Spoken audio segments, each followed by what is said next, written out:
मोती मुक्ता दर्शत नाही, ये जगह सब अंदरे, और दिखत के तय नैन चश्मिन का फेरा मोतिया बंदरे।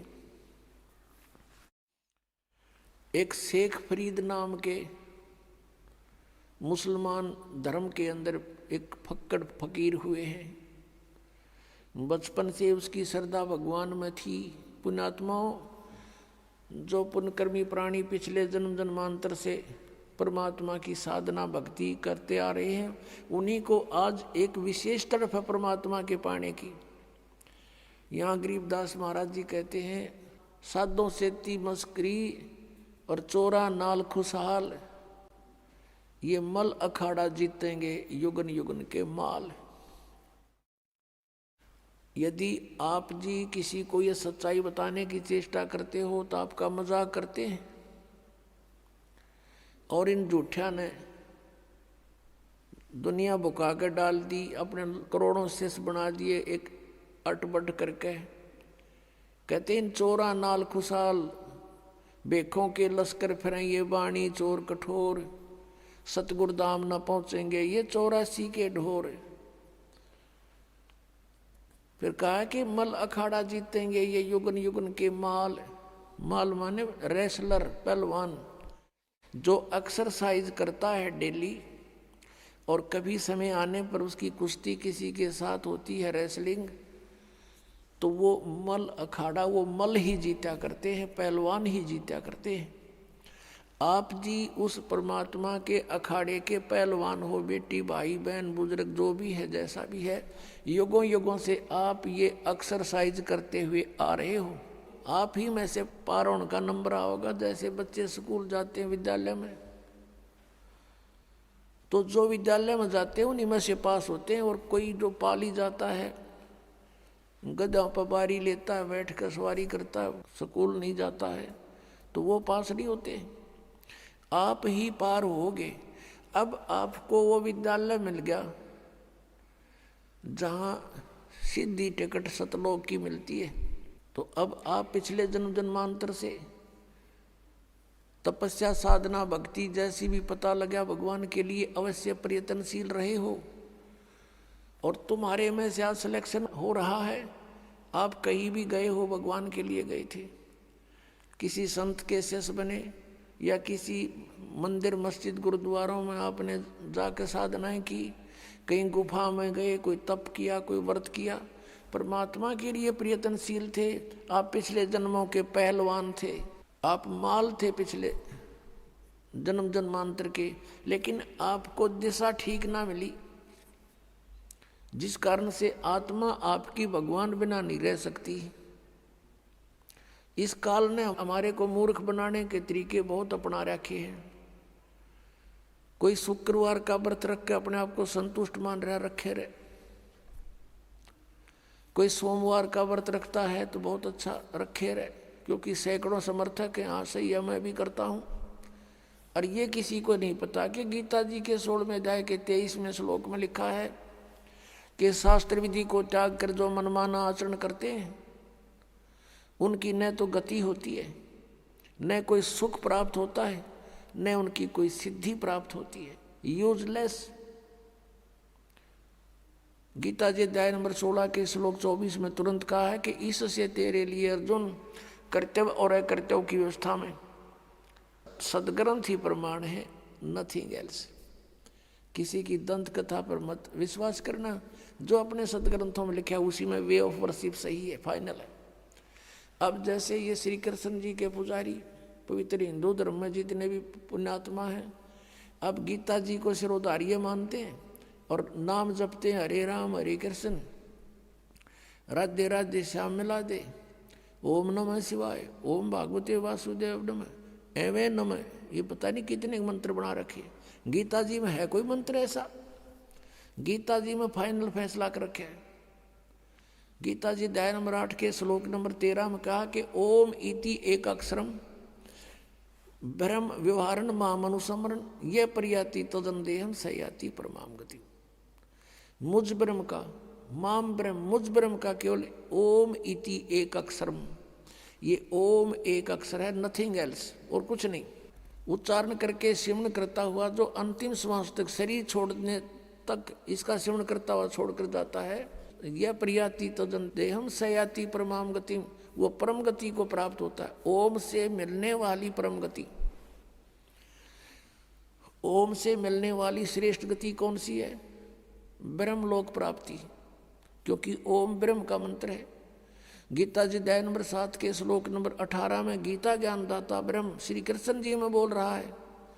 वो कह रहा है कि मेरी गति में ये उदार आत्मा है तो अच्छी, लेकिन ये मेरे वाली घटिया गति में ही आश्रित रही। ओम से मिलने वाली जो सुविधा है, मोक्ष है, जितना कहते यो तो व्यर्थ है, घटिया है, अनुत्तम है। अनुत्तम क्यों है? क्योंकि गीता ज्ञानदाता स्वयं कह रहा है चौथे अध्याय के 5वें और 9वें श्लोक में, दूसरे अध्याय के 12वें श्लोक में, 10वें अध्याय के दूसरे श्लोक में, अर्जुन तेरे और मेरे बहुत जन्म हो चुके हैं, तू नहीं जानता मैं जानता हूं। तो इससे सिद्ध है कि जन्म मृत्यु ब्रह्म की भी, और पुजारी भी फिर जो दुखी जन्म और मृत्यु जैसा दुख नहीं पृथ्वी पर। इसलिए गीता ज्ञानदाता 18वें अध्याय के 62वें श्लोक में कहता अर्जुन तू सर्वभाव से उस परमेश्वर की शरण में जा, उसकी कृपा से ही तू परम शांति को और सनातन परम धाम को प्राप्त होगा। अब पुण्यात्माओं 17वें अध्याय के 23वें श्लोक में गीता जी में स्पष्ट किया है कि उस सच्चिदानंद घन ब्रह्म की पूजा यानी तत्ब्रह्म, उस परम अक्षर ब्रह्म की साधना का 3 मंत्र का जाप है, उसको प्राप्ति का। ओम तत्सत, ओम ब्रह्म का सरपुरुष भी कहते हैं इस ब्रह्म को, और तत् अक्षर पुरुष का वो सांकेतिक है, और सत जो है परम अक्षर ब्रह्म का। इनकी मजदूरी करनी है। इन तीनों की साधना से ही परमात्मा प्राप्ति, सतलोक प्राप्ति होगी। ओम और तत् सांकेतिक है, ये दोनों मिलकर 2 अक्षर का सतनाम बनता है। और तीसरा वो सार नाम है जो सत कहा है गीता जी अध्याय नंबर 17 के श्लोक 23 में। तो कहने का भाव ये है कि हम साधना करने का खूब कोशिश की हमने, अब पढ़े गीता और नाम ले हरे कृष्ण कृष्ण कृष्ण हरे हरे राधे राधे, कोई बात हुई या? बालकों का खेल बना रखा हमने, भगवान की तरफ जरा भी ध्यान नहीं दिया। गीता जी में है कहीं ये मंत्र, फिर जाप किस लिए कर रहे हो? परमात्मा का विधान है ये। यदि कहो कि तुम कि पुराणों में ऐसा लिखा है, पुराणों में भी, पुराण क्या चीज है, गीता जी क्या शास्त्र है। चारों वेद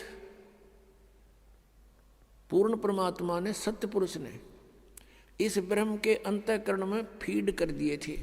5 वेद किए थे, सूक्ष्म वेद भी जो परमेश्वर ने स्वयं आकर बोलना पड़ा, इसने नष्ट कर दिया फिर, और उसमें ऐसे फीड कर दिए जैसे उसका निर्धारित समय रख दिया। इतने समय के बाद वो अपने आप इसके श्वासों के माध्यम से बाहर निकल आए। इसने सारे के सारों को पढ़ा तो इसमें देखा कि जो 5वां वेद है उसमें पूरा निर्णायक ज्ञान है, कबीर इज गॉड, वो साकार है, मनुष्य दृश्य है, और उसकी भक्ति की विधि ये है, उसमें सारा कंप्लीट था। तो इसने 5वां वेद नष्ट कर दिया। 4 वेद जिसमें महिमा तो परमात्मा की है, लेकिन वे ऑफ वर्शिप नहीं है, उसमें पूजा की विधि नहीं है। वो 4 वेद अपने पुत्र ब्रह्मा को दे दिए। ब्रह्मा जी ने उनको पढ़ा, जैसा भी अभी तक इनके समझ में नहीं आ रहा ये है कि क्या कहानी है, तो ब्रह्मा जी से ही ज्ञान प्राप्त हुआ। किन्होंने? अन्य ऋषियों ने। तो उन अन्य ऋषियों का और साथ में इस ब्रह्मा जी का जो ज्ञान है वो पुराण है, और वेद ज्ञान है गॉड गिवन। गीता जी जो श्रीमद् भगवद गीता, ये भी वेद ज्ञान है। इसमें थोड़ी सी इसने अपना मिक्सर कर रखा है। गीता जी में जगह जगह इसने कुछ संकेत दिए हैं कि ये मेरा मत है, उसका मत छोड़कर बाकी सब वेद ज्ञान है। अपनात्माओं, वेद जो हैं ये परमात्मा का विधान है, आदेश है, संविधान है। और जो पुराण हैं उनमें किसी ऋषि या ब्रह्मा विष्णु महेश देवता का आदेश है, उनका अपना अनुभव है। तो हमने गीता जी के अतिरिक्त, वेदों के अतिरिक्त किसी की भी आदेश की पालना नहीं करनी है। यदि हम परमात्मा के विधान के विरुद्ध किसी की आज्ञा का पालन करके साधना करते हैं तो वो शास्त्र विधि को त्याग का मनमाना आचरण है। पुराण जो है ये हेल्प करते हैं केवल परमात्मा की महिमा को समझने के लिए, लेकिन परमात्मा पाने का केवल गीता जी और वेद ही विधान है। और पांचवा वेद जो परमात्मा ने स्वयं आकर बोला, जो सच्चिदानंद घन ब्रह्म की वाणी कहलाती है, कबीर वाणी, वो उसमें सारे ही ज्ञान है, इंक्लूडिंग चारों वेद और साथ में गीता और पुराण, सभी उनमें इंक्लूड है। एक व्यक्ति था, उसका मित्र एक था SHO।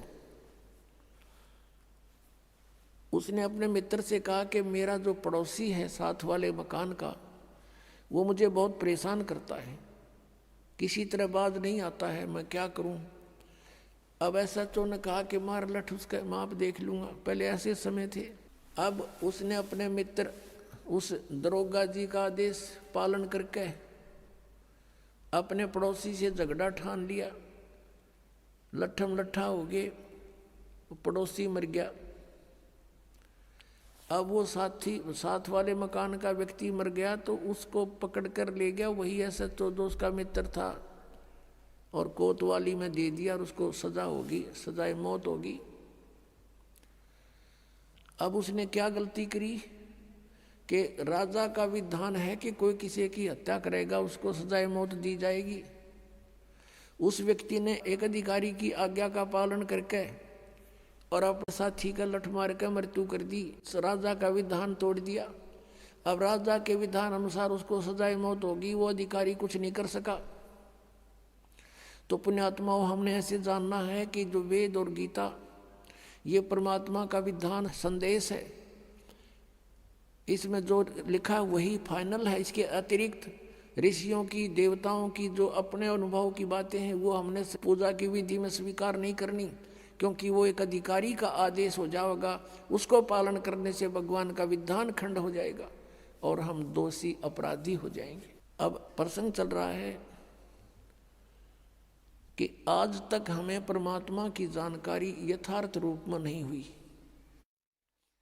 एक शेख फरीद नाम का मुसलमान धर्म में उत्पन्न एक पुण्यकर्मी प्राणी था। पुण्यात्माओं, हम आज से नहीं जन्म मर रहे, असंख्य जन्म हो गए, और इस चतुर्युगी में हम सतयुग से लेकर आज तक जन्मते मरते रहे। और इस कलयुग से पहले हम अलग, ना कोई मुसलमान था, ना हिंदू था, ना सिख था, ना ईसाई था।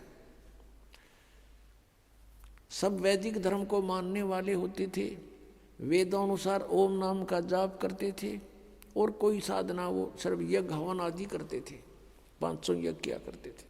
अब हमारे आपस में संस्कार एक दूसरे के मिक्स हैं। आज कोई हिंदू धर्म में जन्मा है तो कल मुसलमान धर्म में जन्म ले सकता है।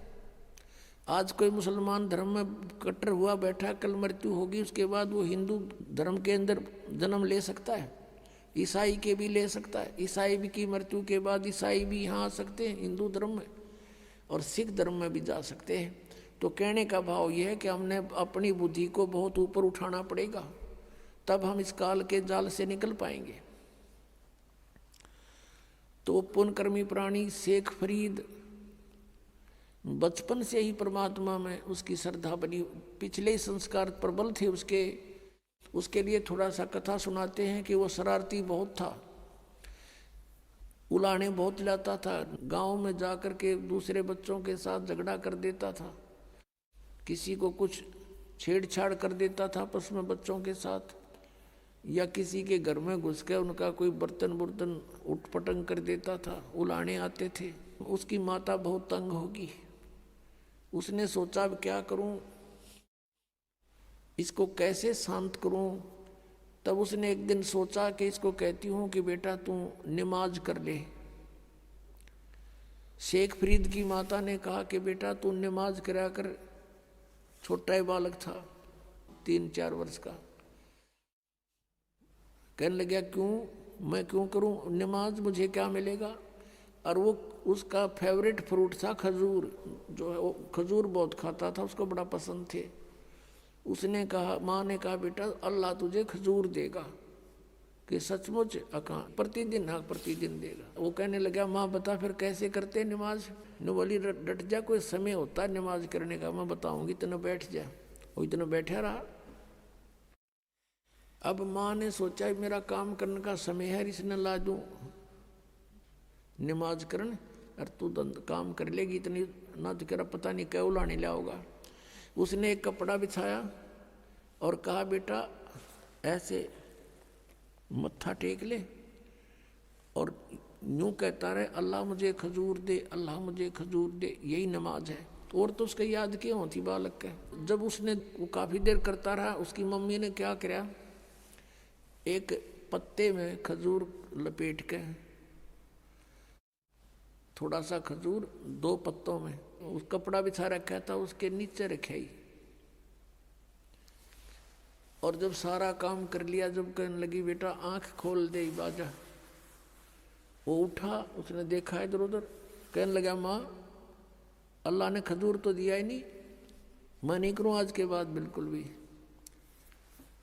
उसकी माँ ने कहा बेटा अल्लाह ऐसे सरेआम थोड़ा ही देता है, वो तो गुप्त देता है बेटा, देख कहीं रख गए होंगे आसन के नीचे। उसने कपड़ा उठाकर देखा तो रखा मिला, खावर कूद खा लिया, वाह जी वाह। फिर कहता माँ अब फिर बता कब करनी है वो नमाज।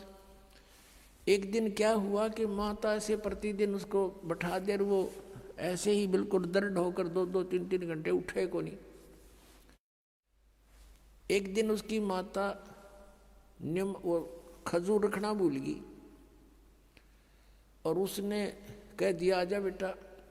वो उठ गया, उसने उठाकर पल्ला देखा, खजूर वेजिटीज रखे जैसे पहले रखती थी उसकी माँ। अब फिर उसकी माँ के भी याद आ गया कि आज तो मेरे से गलती होगी, यूँ कभी नहीं कराई भी सा नालायक से, आज इसको खजूर मिले नहीं। तो उसी समय वो खजूर खाता हुआ आ रहा था। उसकी माँ ने कहा बेटा ये खजूर कहाँ से लाया तू, अल्लाह रोज देता है मुझे।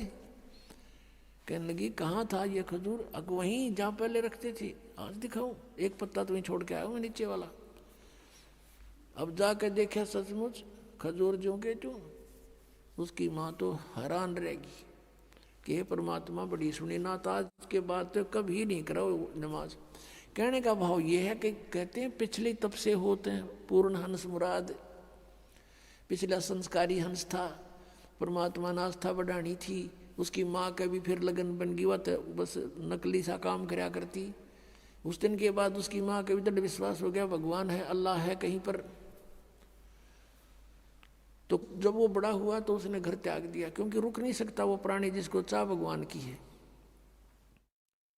अब जो परंपरागत उनकी क्रियाएं थी, मांस खाना, वो उनको पसंद नहीं था उस प्यारी आत्मा को। उसने छोड़ दिया कि ये तो कोई दची नहीं बात, हिंसा करके भगवान मिला करते हैं कभी। अब वो शेख फरीद पुण्यात्मा परमात्मा की तलाश में कहाँ जाते हैं, संत के पास, कि संतों के पास परमात्मा के पाने की विधि होती है। एक फक्कड़ फकीर था, सिद्ध पुरुष था, साधना करता था, सिद्धि में प्रसिद्ध हो रहा था।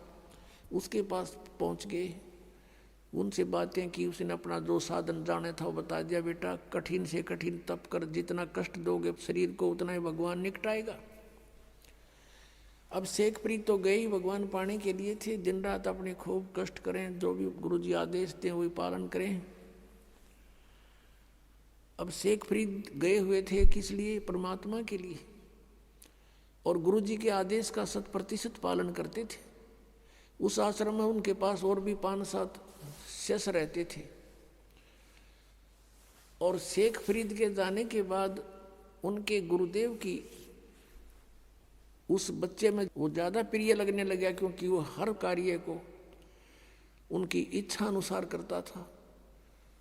ऐसे बैठा रहता था या खड़ा रहता था जब तक आज्ञा नहीं होती थी। उनके गुरुजी अधिकतर उसी से सेवा लेते थे। तो अन्य शिष्य ईर्षा करने लगे कि शेख फरीद तो गुरुजी के हृदय में बस गया और आश्रम इसको देंगे लास्ट में मृत्यु के बाद, और तुम रह गए। अब घर छोड़ दिया, परमात्मा पाने के लिए। और वहाँ जाकर फिर ये राग द्वेष और मान बढ़ाई की भूख ज्यों की त्यों, फिर किस लिए डले ढो रहे हो वहाँ पर? अगर तुमने आश्रमा की जरूरत है, भगवान की नहीं रही, मान बढ़ाई की भूख है, तो भक्त नहीं। ये शेख फरीद में नहीं थी। अब अन्य जो शिष्य थे उन्होंने सोचा इसको गुरु जी की नज़रों से गिराते हैं। वो जो सिद्ध पुरुष था, मुसलमान धर्म में फक्कड़ फकीर था, तपस्वी था, वो क्या करा करता, हुक्का पिया करता खाना खाते समय, और शाम के समय विशेषकर हुक्का पीकर तुरंत सो जाता था, सुबह वक्त से उठ जाता था। तो आश्रम में प्रत्येक भक्त की एक दिन की सेवा बांट रखी थी कि इस दिन वो सारी सेवा करेगा, इस दिन वो करेगा, इस दिन वो करेगा। जिस दिन शेख फरीद की सेवा का टर्न आया, उस दिन अन्य सेवकों ने सोचा कि आज इसको गुरुदेव के नज़रों से गिराते हैं। वर्षा का मौसम था, लेकिन वर्षा नहीं हो रही थी। शेख फरीद ने शाम के समय खाना बनाया गुरुजी के लिए, और गुरुजी के हुक्के के लिए पहले ही अग्नि तैयार कर देता था। उसने अग्नि तैयार कर ली थी, खाना खिलाने गया हुआ था।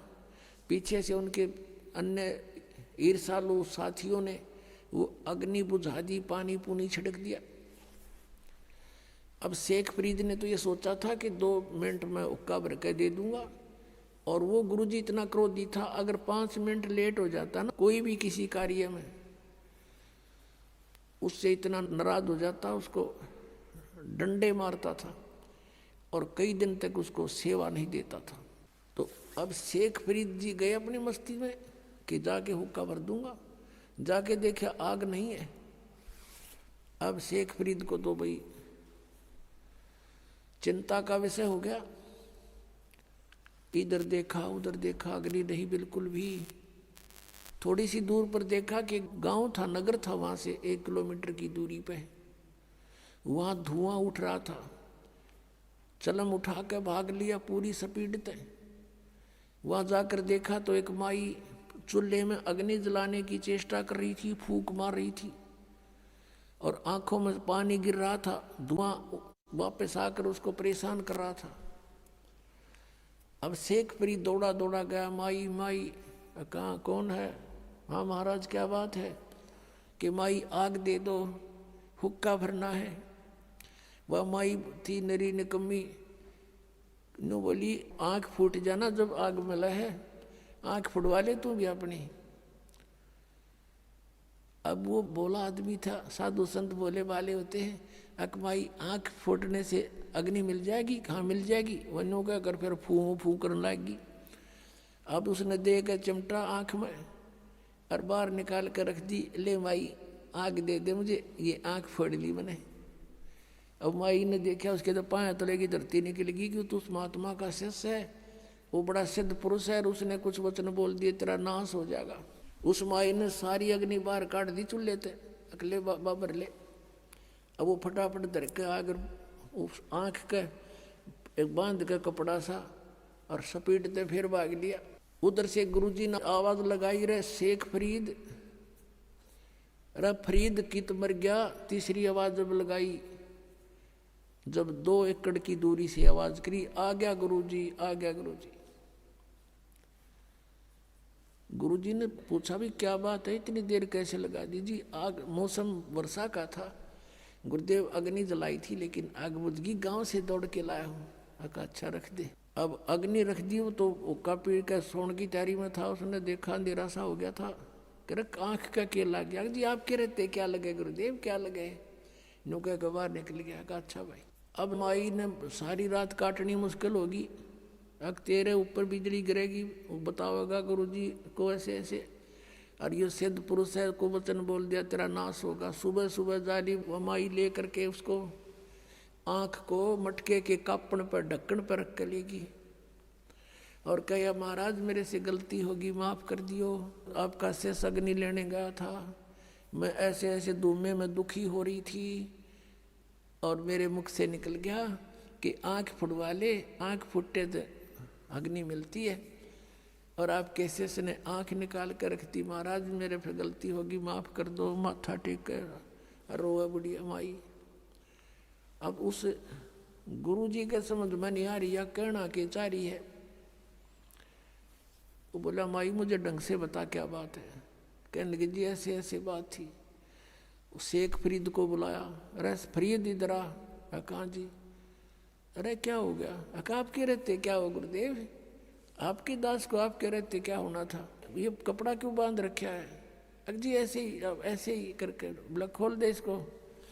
उसने कपड़ा खोल दिया तो आंख ज्यों की त्यों पाई उस फरीद की। अब वह माई देख कर हैरान रहेगी, लेकिन दूसरी आंख से वह कुछ छोटी बन गई। ये यकीन दिलाने के लिए कि सचमुच ये घटना घटी है। अपने आत्माओं, ऐसे सिद्ध पुरुष और ऐसे करामात दिखा देते हैं तो फिर उसके ऊपर शंका हो किसने? अब ये बातें अब तत्व ज्ञान से आपका समझ में आएंगी कि ऐसा सिद्ध पुरुष था वो तपस्वी होका पहाड़ कि उसके क्योंकि पिछले संस्कार थे उन पुनकर्मों प्राणियों के, पिछले ही तप से होते हैं पूर्ण हंस मुराद। वर्तमान की सिद्ध साधना कुछ थी नहीं उनकी, दोनों की, ना शेख फरीद की थी ना उस गुरु की थी, पिछले संस्कारों से थी, पिछले जन्म जन्मों के वो विद्यमान होते हैं। तो भी उन्हीं को अंगड़ाई आती है भक्ति की, घर त्याग देते हैं, लेकिन आगे साधना ना होने से वो अपनी बैटरी डिस्चार्ज कर जाते हैं ऐसे सिद्धि दिखाकर। अब सब जगह आसपास चर्चा का विषय हो गया। उस महाराज की वाह वाह होगी कि एक बालक की ऐसे ऐसे आंख भी पूरी कर दी उसने। सारी जनता आसपास की पूजन लायक गिर वो महात्मा सिद्ध पुरुष और सुप्रीम वो हो गया वहाँ का संत। अब कुछ दिनों के बाद क्या हुआ कि उसकी मृत्यु होगी। मृत्यु के उपरांत शेख फरीद ने वो आश्रम त्याग दिया। सोचा साधना करनी है, गुरुजी ने कहा कठिन तप करो, भगवान निकटावेगा, उसके दीदार हो जाएगा। शेख फरीद तो परमात्मा पाने के लिए घर से निकला था और भगवान ना मिला तो इस मनुष्य शरीर का बनेगा क्या, मैं करूँगा क्या इस मिट्टी का, ये सोचकर गुरुजी के आप बताए अनुसार घोर तप शुरू कर दिया। एक वृक्ष की मोटी टहनी कुएं के ऊपर से गई हुई थी। उसने सोचा बहुत साधना कर ली, वैसे करता हूँ। ऊपर रस्सा बांध लिया वृक्ष के और अपने पैरों में बांध लिया दोनों में, और शेष रस्सा नीचे को लटका दिया और उल्टा लटक गया। अब 12 वर्ष तक उसने उल्टा लटक के कई घंटों कुएं में साधना की और 12 वर्ष के अंदर 50 किलो अन्न खाया था शेख फरीद ने। 50 किलो 12 वर्ष में।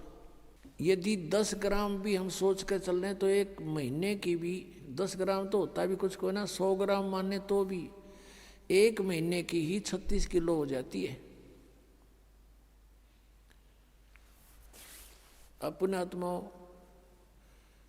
अब 12 वर्ष के अंदर 40 किलो अन्न खाया तो कैसा शरीर होगा उसका? अस्थि पंजर रह गया शेष।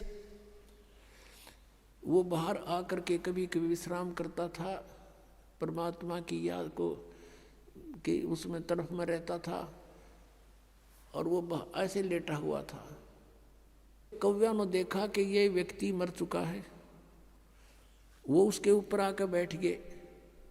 शरीर पर कहीं मांस था ही नहीं।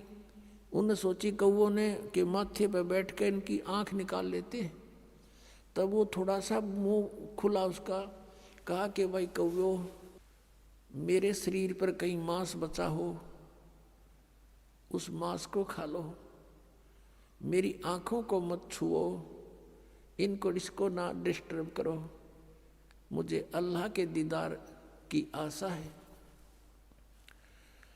मैंने भगवान देखना है, आंखें छोड़ दो मेरी, बाकी कहीं तुम्हें कुछ मिले तो खा लो। ये मुसलमान थे और जो मांस खाएं, बकरे काटें, गऊ काटें, ये परमात्मा पालेंगे।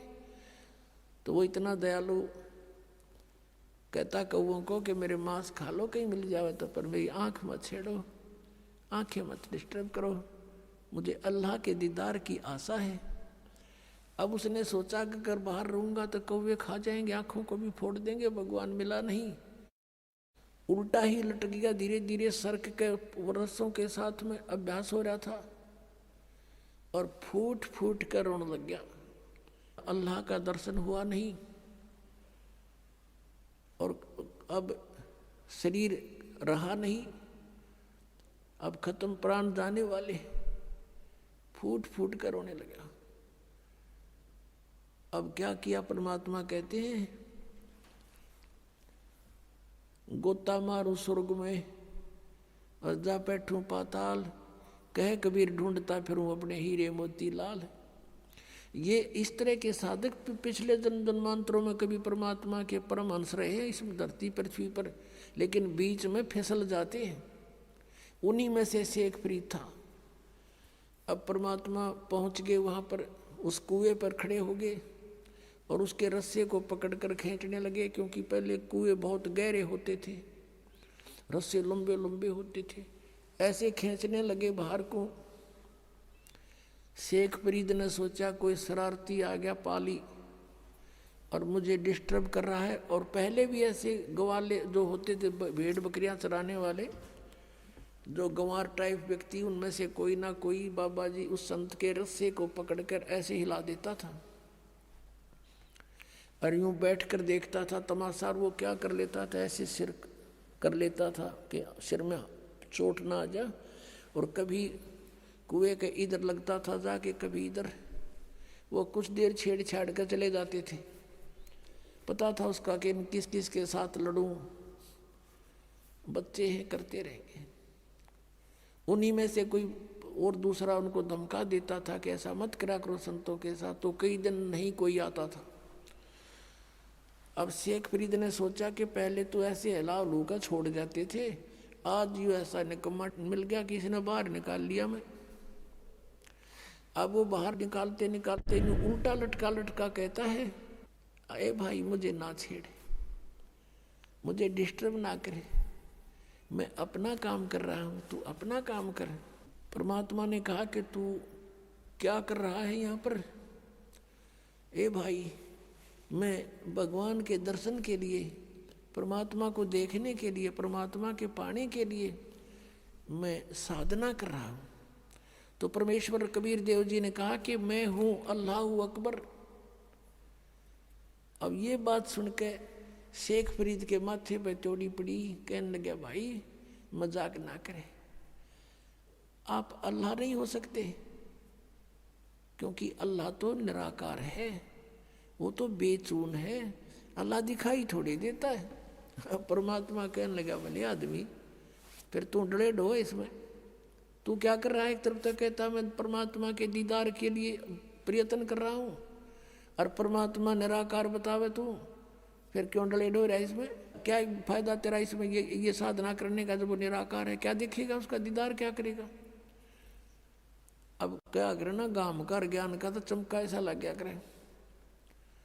एकदम उसकी बुद्धि सेट होगी, मालिक खड़े सामने, उसको ये समझ में आ गई उस शेख फरीद के कि भाई अगर ये परमात्मा तो नहीं हो सकता, लेकिन परमात्मा का बाखबर जरूर है, यानी तत्वदर्शी संत अवश्य है। उसने उल्टा लटके लटके पैर पकड़ दिए कि महाराज मुझे भगवान का ज्ञान बता दे, मुझे अल्लाह की आवश्यकता है, अल्लाह के दर्शन करूंगा। परमात्मा ने कहा तू फिर वही बात कर, अल्लाह के दर्शन करूंगा, तुम्हारा अल्लाह बेचून निराकार बताओ, तुम अल्लाह के दर्शन क्या खाक करेगा तू? अगर दर्शन करेगा तो अल्लाह साकार हुआ। अब वो कहता हाँ बिल्कुल ठीक है, नहीं तो दीदार शब्द आना नहीं चाहिए तुम्हारे मुख पर।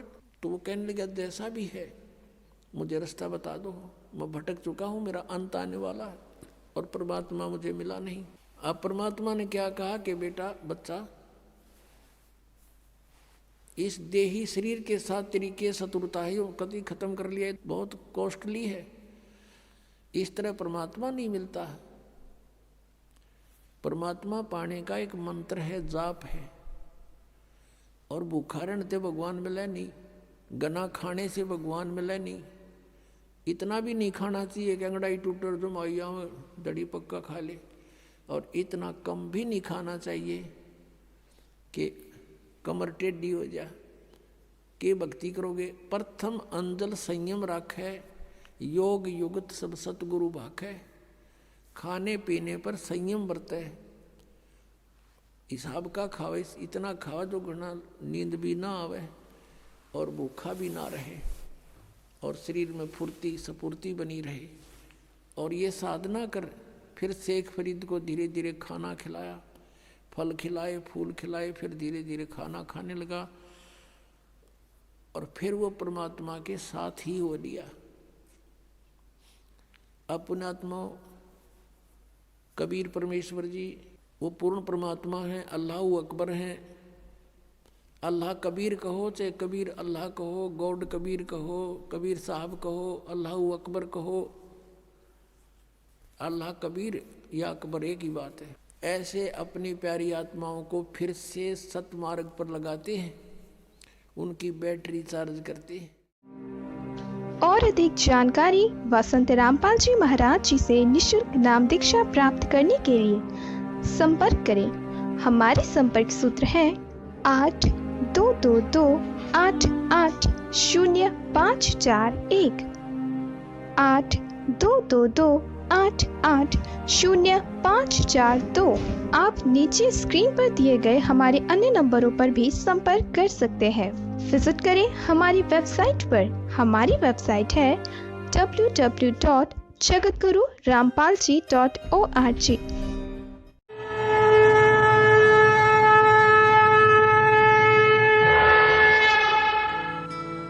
इस वीडियो के बारे में अपनी राय नीचे कमेंट सेक्शन में हमें बताएं और अपने दोस्तों के साथ ये वीडियो शेयर करना ना भूलें।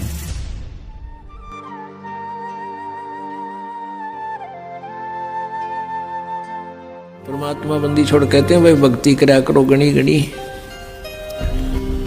और ये समय ये दाव फिर नहीं लगेगा।